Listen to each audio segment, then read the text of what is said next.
কাঠবিড়ালি আর হারানো বাদাম।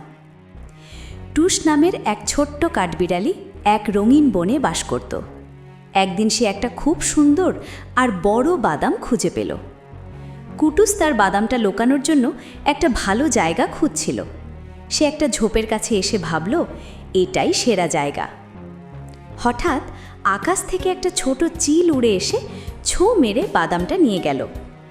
কুটুস কিছু বোঝার আগেই চিলটা বাদাম মুখে নিয়ে অনেক দূরে উড়ে গেল।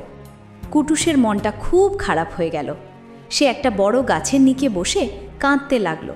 সে ভাবল, আমার প্রিয় বাদামটা হারিয়ে গেল। হঠাৎ তার মায়ের কথা মনে পড়ল।